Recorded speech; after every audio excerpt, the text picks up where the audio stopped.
Welcome back, children, to my channel. This is your ma'am Nidhi, and today we are going to start with yet another interesting story, Class 7 English. The Girl Who Ate Books. The Girl Who Ate Books. Isn't it an interesting title? You must be wondering, how can a person eat books? कोई कैसे किताबें खा सकता है? कैसे आप किसी book को ईट कर सकते हैं? But yes, that is what is interesting in this story. तो ये स्टोरी हमारी एक छोटी सी बच्ची के बारे में है जिसको पढ़ने में खूब इंटरेस्ट था, और इतना इंटरेस्ट था कि नहीं, चलो आप पढ़ी, मैं अभी नहीं बताती आपको. Let us start reading. Okay. So, at the age of 3, I was already a pest. This was mostly my mother's fault. In our house in Delhi, a place that overflowed with books, my sister and I went to bed only because my mother bribed us with bedtime stories. Now, so ये story हमारी कहाँ से start हो रही है? There is a girl who is just 3 years old and she is saying कि सिर्फ 3 साल की जब मैं थी तो I was already a pest. Paste क्या होते हैं? पेस्ट होते हैं छोटे से कीड़े मकोड़े जो प्लांट्स को, क्रॉप्स को ईट करते हैं. And here pest means a annoying person, एक ऐसा इंसान जो सबको परेशान करता रहता है. एंड शी सेज कि it was just because it was my mother's fault. मैं 3 साल की एज में ऑलरेडी एक अनोइंग पर्सन बन गई थी अपनी मम्मी की वजह से. और क्यों? बिकॉज जो हमारा घर दिल्ली में था that was overflowing with books. Overflowing with books means हर जगह उनके घर में बुक्स ही बुक्स थी. और जब हम रात को सोते थे, उसकी सिस्टर और वो जब भी रात को सोते थे, क्यों सोते थे? बिकॉज उनकी जो मम्मी थी उन्हें बेड टाइम स्टोरीज सुनाती थी. ब्राइब मतलब होता है, ब्राइब मीन्स जब हम किसी कुछ काम करने के लिए कुछ इनाम देते हैं या कुछ एक्स्ट्रा देते हैं जिससे कि हम वो काम जल्दी कर लेते हैं. तो जो उनकी मम्मा थी, जब ये रात को नहीं सोते थे तो इन्हें स्टोरीज सुनाती थी. तो ये उनको बहुत अच्छी सी एक आदत लग गई थी. और क्या था उसके अंदर? Red riding hood tiptoed down the corridor on her way out to the forest. The Baba Yaga sat at the foot of my bed. Pooh Bear dangled his paws over the headboard. Brer Rabbit and the Tar Baby visited at bedtime just as Tuntuni, the gossipy little bird from Bengal, hopped out of the window. Now all these characters, I hope you must have read all them in your younger time. Red Riding Hood एक girl थी. उन्हें ऐसा feel होता था जैसे ये सब characters के नाम हैं जो स्टोरीज में हैं. रेड राइडिंग हुड ऐसा फील होता था जैसे उनके कॉरिडोर, जैसे उनके जंगल से निकलकर उनके कॉरिडोर में घूम रही है. जो बाबा यागा थे ऐसा फील होता था जैसे उनके बेड के ऊपर बैठे हुए हैं. जो पू बियर है वो लगता था कि जैसे कि वो उनका जो बेड का पीछे वाला हिस्सा होता है उसके ऊपर अपने पैर लटकाकर बैठा हुआ है. डेंगल मीन्स जब हम पैर लटकाकर बैठते हैं, हैंग फ्रीली. और जो ब्रर रैबिट था, टार बेबी थे, ऐसा फील होता था वो भी रात को सोने के समय उनके विजिट करते थे उन्हें. और जैसे कि टुनटुनी एक गॉसिपी लिटिल बर्ड थी. गॉसिप क्या होती है? जब वो एक्स्ट्रा हम बातें करते हैं. तो टुनटुनी एक बर्ड थी. ऐसा लगता था जो वो टुनटुनी बर्ड है वो भी उनकी खिड़की से बाहर निकल रही है. So these are all characters. She is just telling कि उनकी मम्मी किस तरह की उनको स्टोरीज सुनाती थी, अलग अलग टाइप्स की स्टोरीज सुनाती थी, और ये सब उनके करेक्टर्स के नेम है. But the best stories were the ones that my mother made up using just her imagination. The lights would go off and we would be left with only her voice. She would plug stories of the cartoon figures on our curtains. Now ये तो stories वो थी जो second paragraph में we are reading, जो already books में होती थी. बट शी इज सेइंग कि हमारी जो बेस्ट स्टोरीज होती थी वो होती थी जो हमारी मदर हमें खुद से अपनी इमेजिनेशन से सुनाती थी. आई होप आपकी मदर्स या ग्रैंड मदर्स ने भी कभी आपको बेड टाइम पर स्टोरीज सुनाई होंगी. And they used to be imaginary, जो अपने मन से हम बनाते हैं. तो जब वो रात को सोती थी दोनों सिस्टर्स, तो उनकी जो लाइट थी वो ऑफ हो गई और सिर्फ उनकी मम्मी की उन्हें आवाज़ सुनाई देती थी. और ऐसा फील होता था उनके कमरे में, उनके रूम के अंदर जो कर्टन्स लग रहे थे, कर्टन्स के ऊपर डिफरेंट में भी कार्टून फिगर्स होंगे कोई. तो मम्मी कोई एक कार्टून देखती थी उस कर्टन के ऊपर, और उसी को लेकर उसको अपनी स्टोरी का कैरेक्टर बनाकर उनको एक स्टोरी सुनाती थी. She would tell stories about the tiny row of sheep or the stars on our night suits and make them come alive. कैसे सुनाती थी उनकी मम्मी? कोई उनके कर्टन के ऊपर कोई शीप की पिक थी तो उसको देखकर वो स्टोरी सुना देती थी, या जो उन्होंने नाइट सूट्स पहने हुए थे उनके ऊपर स्टार्स होते थे तो उससे वो कुछ स्टोरीज सुना देती थी, तो उन्हें ऐसा फील होता था जैसे वो सब अलाइव है, वो सब उनके सामने. Now can you all see the picture? You can C red riding hood, this is a monster, this is rabbit, this is पू. सो दे आर ऑल, ऐसा लग रहा था ये इनकी ममा है और ये दोनों सिस्टर्स हैं, तो ऐसा फील होता था जैसे सब, and this is the little bird and these are all stars and everything in curtains. तो यू कैन सी उन्हें ऐसा फील होता था जैसे ये सब उनके सामने अलाइव. हर story telling created a small and determined monster. I was known for walking up to my father's seniors and stopping them with my demand, tell me a story. So अब क्या हुआ, जो उनकी मम्मा उनको ये सारी स्टोरीज सुनाती थी तो उससे क्या होता था कि उसके अंदर एक, वो खुद को क्या बोल रही है, खुद को एक मॉन्स्टर बोल रही है, एक वो एक छोटी सी एक डिटर्मिन मतलब जब हम कुछ सोच लेते हैं कि हाँ हमें ये चाहिए, तो अब उस गर्ल के अंदर क्या फीलिंग आ गई कि उसको हमेशा से स्टोरीज चाहिए, और इसलिए वो क्या करती थी, फादर सीनियर्स मीन्स जो उसके फादर से एज में बड़े लोग थे, मे बी उसके ग्रैंड पेरेंट्स या ग्रैंड आंट्स या अंकल्स जो भी थे, वो उन सब के पास जाती थी और उनको रोकती थी और उनको क्या डिमांड करती थी, please tell me a story. हर किसी से वो यही बोलती थी स्टोरी. इन द स्टार्टिंग में रेड ना कि वो एक पेस्ट बन गई थी. पेस्ट मीन्स एक अनोइंग पर्सन. तो अनोइंग पर्सन किस लिए थी? क्योंकि वो हर इंसान से बोलती थी कि टेल मी अ स्टोरी. अब हर इंसान तो हर वक्त स्टोरी नहीं सुना सकता, तो इसीलिए वो बड़ी डिसफेमस हो गई थी family. My relatives had learn to either flee or give me little tasks to prevent demands for more stories. One was never enough, and the old stories had to be told just right, with all the proper details. It wasn't enough to hear about Arjuna stringing the bow at the swambar. How loudly did the bowstrings twang? If he broke the bowstring accidentally, did he have another at hand?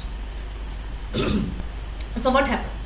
अब उसकी इस आदत से कि जब वो हर इंसान के पास जाकर बोलती थी कि टेल मी अ स्टोरी, अब जो जितने भी उसके रिलेटिव्स थे वो उससे बचने लगे. दे स्टार्टेड फ्लीइंग मीन्स उससे एस्केप होने लगे, उससे दूर भागने लगे, या उसको छोटे छोटे से कुछ काम देने लगे, सो दैट वो उनसे डिमांड ही ना करे स्टोरी के लिए. और अगर वो गलती से उसको कोई स्टोरी एक सुना भी दी तो उसको एक स्टोरी नहीं, उसको बहुत सारी स्टोरीज चाहिए. And one more important thing, ऐसा नहीं कि आपने स्टोरी सुना दी, चलो सुन लिया आपने, नो, उसको उन स्टोरीज को पूरी प्रॉपर डिटेल के साथ चाहिए थी. फॉर एग्जाम्पल, अगर उसने, you must know Arjun he is one of the Pandav in Mahabharat. तो उसने जब स्वयंवर में जो बो लिया था उसने, और बो के ऊपर जो स्ट्रिंग लगी थी उसको उसने उठाया और उसने उसको स्ट्रिंगिंग की, तो वो ये पूछती थी कि अरे वो कितनी तेज बजी थी वो. ट्वैंग मीन्स जो वो बो स्ट्रिंग थी, bow and arrow, I hope you understand, तीर कमान. तो वो ये पूछती थी कि जो वो कमान थी उसके ऊपर जो वो स्ट्रिंग लगी हुई थी, जो जब अर्जुन ने बजाई तो कितनी तेज आवाज आई, और अगर गलती से उसकी वो स्ट्रिंग टूट जाती तो क्या उसके पास कोई और थी. Means she used to ask a lot of questions. It shows कि जो वो गर्ल थी बहुत इमेजिनेटिव थी, and she was very curious type. Curious, you understand, जिसको क्वेश्चंस पूछने की आदत होती है. अब इस तरह से जो उसके सारे रिलेटिव्स थे वो बहुत परेशान हो चुके थे. उसको स्टोरीज सुननी थी, एक से ज़्यादा स्टोरीज सुननी थी, पूरे प्रॉपर डिटेल्स के साथ सुननी थी, पूरी प्रॉपर ऑर्डर के अंदर सुननी थी, और उसको पूरे अपने आंसर्स के क्वेश्चंस चाहिए थे, कैसे हुआ, क्यों हुआ. So now what happened. अब और क्वेश्चंस क्या पूछती थी. फॉर एग्जाम्पल, सिंड्रेला की स्टोरी के लिए वो क्या पूछती थी कि why did the prince in Cinderella have to measure her feet? Hadn't he been looking at her face? Why was the coach that took Cinderella to the ball a pumpkin? Why couldn't it have been a strawberry or a grapefruit? अब I hope आप सबने Cinderella की story पढ़ी होगी या सुनी होगी. तो जब वो प्रिंस आता है उसकी मिसिंग स्लीपर को लेकर, तो वो ये पूछ रही है कि उसको सिंड्रेला के पैर ही क्यों मेजर करने थे, क्या वो उसका चेहरा नहीं देख सकता था।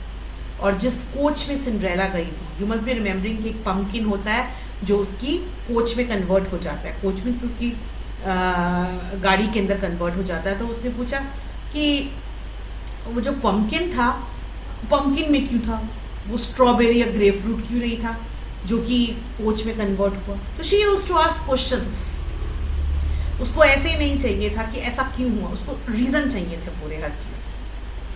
I must have been 3 when I realized that books contain stories the way tins, if you were lucky, contained biscuits. From the time I made that connection, my mind was not at peace.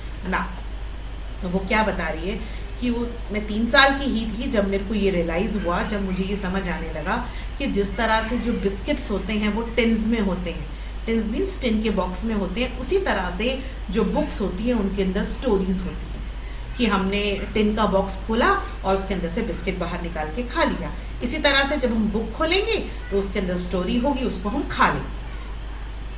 और ये जब उसने connection बनाया तो उसका जो mind था वो पीस पर नहीं था, मीन्स उसको बड़ी बेचैनी सी रहती थी, उसको बड़ी क्यूरोसिटी सी रहती थी कि अरे मैं क्या करूँ। अब क्या हुआ, I would stare at the rows of leather-bound and cloth-bound books with hunger. Here were books within my reach. Many of them. They contained the stories I wanted so badly. But when I opened the books and magazines, one after another, black ants crawled across the page silently, saying nothing to me. Now, can you see the book? And can you see little ants? चींटियाँ, black ants उसके ऊपर crawl कर रहे हैं, crawl means उस पर move कर रहे हैं। तो अब क्या हुआ, जब वो बुक्स की तरफ देखती थी, स्टेयरिंग मीन्स देखना, रोज of leather bound and cloth bound books. तो बुक्स जो होती है जब वो कवर्ड होती हैं किसी मटेरियल से, तो कुछ बुक्स आपकी सिंपल क्लोथ से भी कवर्ड होती हैं, कुछ आपकी लेदर से भी बाउंड होती हैं। बाउंड मीन्स कवर, जो कवर होता है बुक्स का। तो वो इन सब बुक्स को जब देखती थी तो ऐसे देखती थी हंगर की तरह से, जैसे कि वो बुक्स को देखकर उसको भूख लगती है कि भूख किस चीज़ की थी, उसको भूख थी स्टोरीज की। उसको ये लगता था कितनी सारी बुक्स हैं मेरे घर में और विद इन माई रीच हैं। विद इन माई रीच मतलब मैं उनको ले सकती हूँ, पढ़ सकती हूँ, देख सकती हूँ। और उनके अंदर वो स्टोरीज थी जो कि मुझे चाहिए थी। आई वॉन्टेड सो बैडली, मुझे बहुत बुरी तरह से वो स्टोरियाँ पढ़ने का मन था। I wanted them.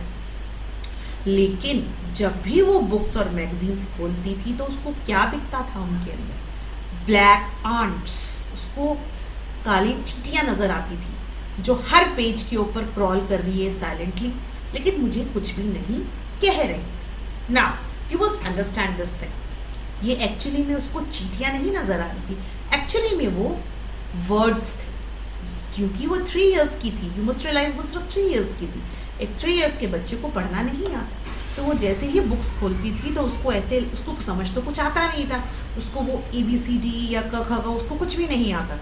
तो वो जैसे ही वो बुक्स खोलती थी उसको लगता था ये सब कुछ चींटियों की तरह आगे पीछे जा रहा है और मुझे तो कुछ समझ ही नहीं आ रहा है, उसको ऐसा फील होता था। अब ये उसकी हालत देखकर क्या हुआ, one of my uncles took pity on me and decided to teach me how to read. By the time I turned 4, his lessons must have taken hold somewhere in my mind. I remember the first words I read the way I remember nearly drowning in the sea of Goa once.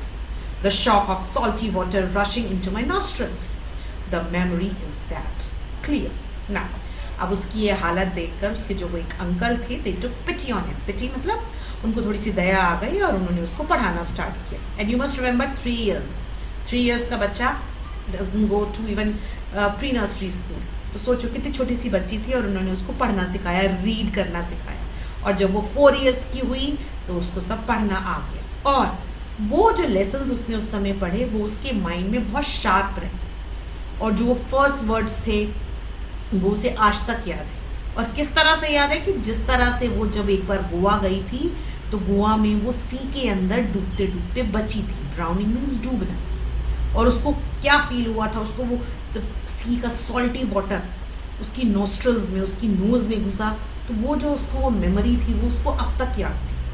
तो वैसी ही memory उसको याद है कि जब उसने अपनी first जो अपने फर्स्ट लेसन पढ़े थे ऑफ द बुक्स, जब उसने फर्स्ट टाइम रीडिंग की, तो she is just comparing it, she is just comparing कि जब मैं गोवा में डूबते डूबते बची थी, मेरे नाक में सॉल्टी वाटर चला गया था, तो वो वाली जो फीलिंग थी, वो फीलिंग और प्लस द फीलिंग कि जब उसने फर्स्ट टाइम लेसन पढ़ा था, शी रिमेंबर्स, अब तक उसको याद है. The book was in hardboard and handsomely covered. It was a collection of old poems and stories. As I turned the pages, the black ants marched up and down, waving their antennae mockingly at me. Now what happened? अब उसने जो वो book पढ़ी थी, now she is describing वो वाली book जो उसने 3 years में फर्स्ट टाइम पढ़ी थी.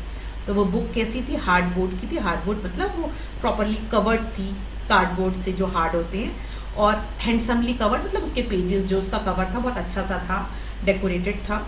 और वो किस चीज़ की बुक थी? वो पोएम्स की और स्टोरीज की बुक थी. और जैसे ही वो पेजेस टर्न करती है तो उसको फिर से वो आंट्स नज़र आते हैं जो मार्चिंग अप एंड डाउन कर रहे हैं. उससे लगता है जैसे वो मार्च कर रहे हैं और अपने एंटीना हिलाते हुए उस पर हंस रहे हैं.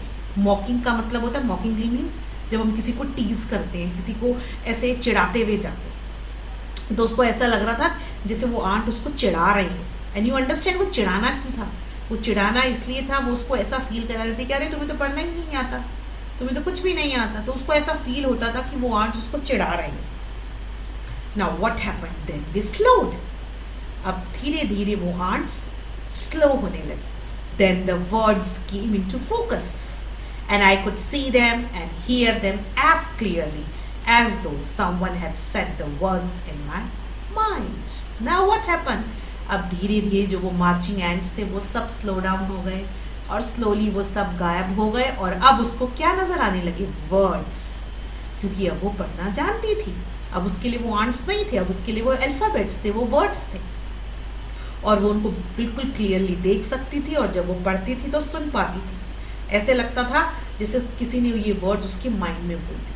तो she was reading those words slowly silently. Now the moon walks the night in her tender shoe. तो ये वो जो पोएम पढ़ रही थी उसकी लाइन्स थी.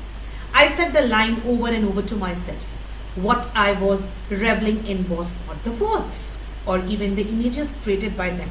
It was the sense of power of owning some words at last after having to beg them from adults for so long. Now this paragraph, it's very important because इस paragraph में हमें ये पता लग रहा है कि जो गर्ल है वो कितनी डेस्परेट थी पढ़ने के लिए, और जब उसको पढ़ना आ गया तो उसको कैसा फील हो रहा था. तो फर्स्ट ऑफ ऑल वो बार बार ये लाइन बार बार बोली जा रही थी. And what I was revelling. Revelling मतलब उसको प्लेजर फील हो रहा था. Revelling means pleasure. और जो उसको वो प्लेजर फील हो रहा था वर्ड्स में नहीं, या जो उन वर्ड्स को पढ़कर उसको कुछ इमेजिनेशन हो रही थी, बट उसको क्या फील हो रहा था, किस चीज़ में प्लेजर मिल रहा था कि अब ये कुछ वर्ड्स हैं, ये मेरे वर्ड्स हैं. Sense of power. Sense of power, किस चीज़ की पावर आ गई थी उसमें? पावर ऑफ रीडिंग, समझने की, वर्ड्स को पढ़ने की. और अब ये वर्ड्स सारे मेरे थे, मैं ओन कर रही हूँ. ओन मीन्स ये मेरे वर्ड्स हैं, क्योंकि उससे पहले उसको अपने अडल्ट से बेग करना पड़ता था. बेग का मतलब होता है भीख मांगना. तो यहाँ पर वो किस चीज़ के लिए बेग करती थी कि प्लीज़ मुझे कोई स्टोरी सुना दो. अब उसको वो सब नहीं करना था. तो she was feeling a sense of power. अब इमेजिन करिए आपको कोई एक चीज़ चाहिए जो आप पहले नहीं कर पाते थे, और सबसे आप बोलते थे कि मुझे करके दो, और अचानक से आप वो खुद कर पाते हैं. तो how you feel? You feel कि आपको एक पावर मिल गई. तो सिमिलरली उसको वो फीलिंग आ रही थी पावर की, of owning the words. I turned the page and there was no arms, only more words. Each word marched alongside another until I had read a complete sentence. Shoon, I said to myself, not knowing that it was merely an old-fashioned word for shoes. Shoon, shoon, shoon. अब क्या हुआ? अब वो pages को जब वो turn करती है तो उसको कोई आंट नज़र नहीं आ रहा है. सिर्फ उसको क्या नज़र आ रहे हैं? Only words. और ऐसा लग रहा था जैसे कि एक वर्ड दूसरे वर्ड से आगे पीछे मार्च कर रहा है, और फिर मैं कंप्लीट सेंटेंस पढ़ पा रही हूँ. शून, अभी हमने ऊपर पढ़ा था शून. एक्चुअली शून क्या होता है? शून एक ओल्ड फैशन वर्ड है इंग्लिश में फॉर शूज़. उसको तब नहीं पता था, लेकिन बाद में उसको पता लग गया. तो it is just telling you कि वो बार बार वर्ड्स पढ़ रही थी, उसको प्लेजर हो रहा था, उसको बहुत हैप्पी फील हो रहा था, ऑफ सेंस ऑफ पावर आ गई थी उसमें. It was magic being in that house filled with books. I wondered how long it would take for me to read all the stories that all of them contained. अब हमने starting में पढ़ा था कि उनके घर में बुक्स, चारों तरफ बुक्स थी, तो ये उसको मैजिक फील होता था. उसको लगता था कि अरे वाह, कितनी सारी बुक्स हैं मेरे पास और मुझे नहीं पता कि मुझे कितना टाइम लगेगा इन सब के अंदर, इन सारी बुक्स के अंदर जो स्टोरीज हैं उनको पढ़ने के लिए. I checked to see that no adults were watching and stole the book off the divan. I took it under the dining table, sat on the cool pink mosaic tiles and hugged the book closer. If the words sounded that good, I thought, how would they taste? अब क्या हुआ? अब उसके पास वो book थी, वही जो first वाली बुक उसकी, वो 3 years वाला किस्सा सुना रही है, अभी वही चल रहा है. तो अब उसने देखा कि कोई भी अडल्ट उसको देख नहीं रहा है, तो उसने चुपचाप से वो वाली बुक उठाई, दीवान पे से, दीवान मीन्स बेड था, और उसको लेकर वो डाइनिंग टेबल के नीचे चली गई. और डाइनिंग टेबल पर के नीचे जो फ्लोर थी, the school pink mosaic tiles, mosaic design होते हैं आपके, ज्योमेट्रिकल डिज़ाइंस, कलरफुल डिज़ाइन, सब टाइल्स होती है, फ्लोर के ऊपर टाइल्स लगी हुई थी, तो वो पिंक कलर की मोज़ैक टाइल्स थी फ्लोर पर, उनके ऊपर वो बैठ गई और उसने बुक को हक किया. हक मीन्स उसको गले लगाया अपना, और वो ये सोचने लगी कि ये वर्ड्स कितने अच्छे साउंड कर रहे हैं. जब मैं बार बार वर्ड्स बोलती हूँ उस बुक के, तो कितने अच्छा साउंड करते हैं, तो अगर ये इतना अच्छे साउंड करते हैं तो इनका टेस्ट कैसा होगा. शी वंडर्ड कि इन वर्ड्स का टेस्ट कैसा होगा. Can you imagine? टेंटेटिवली मतलब थोड़ा सा हेजिटेट करके, थोड़ा सा रुक कर, I licked the page. Lick the page means licking होती है कि टंग से जब हम किसी चीज़ को टच करते हैं, तो उसने जो पेजेस थे उसको अपनी टंग से टच किया. The word shone and silver and moon had a bitter taste to them. I turned to another page in the book and tasted the next text there.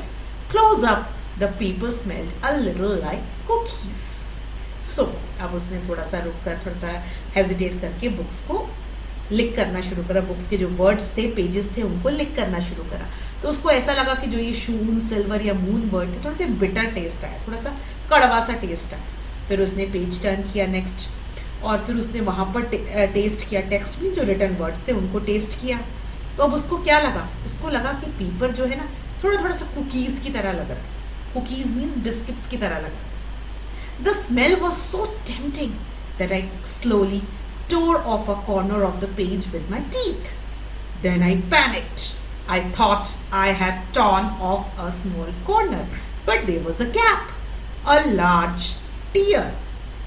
Now what happened? अब उसको ऐसा लगा कि जो ये paper है इसकी smell ना कुकीज़ की तरह हो रही है, तो उसको बड़ी टेम्पटेशन सी हुई. टेम्पटेशन मतलब उसको थोड़ी सी ग्रीडी, थोड़ा सा उसको फील हुआ मैं थोड़ा सा और खा लूँ. तो उसने क्या करा, उसने छोटा सा कॉर्नर पे एक छोटा सा पेज अपने टीथ से उसको फाड़ लिया, कॉर्नर के ऊपर अपने टीथ लगाए और उसने वो पेज को टीयर कर लिया. फिर तभी उसको क्या दिखा, शी पैनिक मतलब उसको डर लगा. क्यों डर लगा? कि उसने तो सोचा था कि मैंने एक छोटा सा टुकड़ा वहाँ से फाड़ा, लेकिन वहाँ तो एक बहुत बड़ा सा टीयर हो गया था, मतलब वो पेज बहुत ज़्यादा फट गया था, वहाँ गैप हो गया था बहुत ही बड़ा. जैसे आप पेज टीयर करते हैं ना सेंटर में से, साइड से, तो पूरा ही पेज वो फट गया था, मतलब बहुत बड़ा टीयर हो गया था उसमें. अब उसको थोड़ा सा डर हुआ. From the bedroom, I heard my mother's voice. The adults would soon be up and about, and I would be discovered for the miserable knower of books I was. अब उसने पीछे मुड़कर, क्योंकि वो तो डाइनिंग टेबल के नीचे बैठी हुई थी और उसने बेडरूम की तरफ झाँका, वहाँ पर उसे उसकी मम्मी की आवाज़ आ रही थी, और उसको फील हुआ कि अब थोड़ी देर में ये सब बड़े जो हैं अडल्ट्स घर के उठ जाएंगे, इधर उधर आने लगेंगे और मैं पकड़ी जाऊँगी कि मैंने इस बुक को फाड़ा है. मिजरेबल नॉयर, मिजरेबल मतलब बहुत बुरा, एंड नॉयर मीन्स जो इंसान कुछ बाइट करता है, चीज़ों को काटता है. और यहाँ पर वो क्या थी, अभी वो बुक्स की नॉयर थी. उसने लगा अब तो मेरे को बहुत डांट पड़ेगी, पनिशमेंट भी मिल सकती है मे बी. तो क्या किया उसने? With trembling hands, I did what I had to do. I ripped out the page and piece by piece, I ate the entire page corner to corner. Then I quietly returned the book to the shelves, pushing it all the way to the back. I joined the household for tea, a little subdued. My conscience was troubling me, and so was my stomach. this would hardly be the last time I would find the printed word hard to digest. Now what happened? अब trembling hands, trembling क्या होती है? कांपते हुए हाथों से. अब उसने क्या किया? उसने वही किया जो उसको उस समय लगा कि हाँ मुझे करना चाहिए. उसने क्या किया? Can you imagine? I ripped out the page and piece by piece I ate the entire page corner to corner. उसने उस बुक का वो वाला पेज जो थोड़ा सा फटा था पूरा ही बुक फाड़ लिया उसने. और क्या किया? Ripped means पूरा फाड़ना. और स्लोली स्लोली उसने वो पूरा पेज खा लिया, corner to corner. Can you imagine? उसने पूरा पेज खा लिया ताकि किसी को पता ही ना चल सके कि मैंने पेज यहाँ से फटा था. पूरा ही पेज उसने गायब कर दिया. और फिर चुपचाप क्या किया? उसने वो बुक को उठाई और उसने वापस जाकर शेल्फ पे रख दी, जिससे कि किसी को पता ही ना चले. और वो वापस जाकर जो फैमिली मेम्बर्स थे वो लोग टी ले रहे थे, वहीं पर जाकर उनके पास बैठ गए. बट वो क्या थी? A little subdued. Subdued means थोड़ी सी क्वाइट थी वो. वैसे वो बहुत ज़्यादा बोलती थी पर इस समय बिल्कुल चुपचाप बैठ गई. But my conscience was troubling me. Conscience क्या होता है? आपका सबकॉन्शियस माइंड, जहाँ पर आपको ये फील हो रहा था कि अरे नहीं मैंने तो बहुत बड़ी गलती कर दी है, बहुत गलत किया है मैंने. वो धीरे धीरे उसके माइंड में थोड़ी सी टेंशन हो रही थी और साथ में क्या हो रही थी? उसकी स्टमक में भी प्रॉब्लम हो रही थी. Now can you imagine? एक 3 years की गर्ल है और उसने पूरा एक पेज खा लिया, पेपर खा लिया है उसने. तो उसको अब डाइजेशन में थोड़ी प्रॉब्लम फील होने लगी थी. लेकिन अब आप अगर ये लास्ट लाइन पढ़ेंगे तो you will just get to know कि राइटर क्या कह रही है. अब दिस जो ये स्टोरी है लिखी है नीलंजना रॉय ने. ये उन्होंने अपना ही एक्सपीरियंस बता रही है कि आगे जाके ये ऐसा नहीं होगा कि ये आखिरी पहला टाइम है या और टाइम नहीं आएंगे, लेकिन ऐसा बहुत बार होगा कि जब मुझे जो ये प्रिंटेड वर्ड है they would be hard to digest. Hard to digest की 2 मीनिंग्स है. हार्ड टू डाइजेस्ट एक तो होता है कि जब आपको डाइजेशन में प्रॉब्लम होती है, खाना पचाने में, हजम करने में प्रॉब्लम होती है. और सेकेंडली यहाँ पर क्या है? हार्ड टू डाइजेस्ट मीन्स समझने में. तो राइटर ये कह रही है कि आगे जाकर ऐसा लास्ट टाइम नहीं होगा ये कि जब मैं और बुक्स पढ़ूंगी घर की, लेकिन हो सकता है मुझे उन्हें समझने में प्रॉब्लम हो. तो मीन्स ये गर्ल बड़े होकर भी बहुत सारी बुक्स पढ़ने वाली है, लेकिन हाँ उन्हें वो वैसे नहीं खाएगी, लेकिन अब वो उन्हें पढ़ेगी. बट ऐसा भी हो सकता है कि उसको समझने में प्रॉब्लम. सो ये जो हमारी स्टोरी है ये एक बुक है the girl who ate books by Nilanjana Roy. तो ये उनकी बुक से एक छोटा सा एक्सट्रैक्ट लिया हुआ है. So I hope you understood the book and I hope you can understand the theme of this story. Theme is ki reading it is a very good thing. You can have very lot of interest. If you try reading, it is going to help you in your life. और जो हमारी ये author हैं इनको पढ़ने का बहुत ज़्यादा शौक है.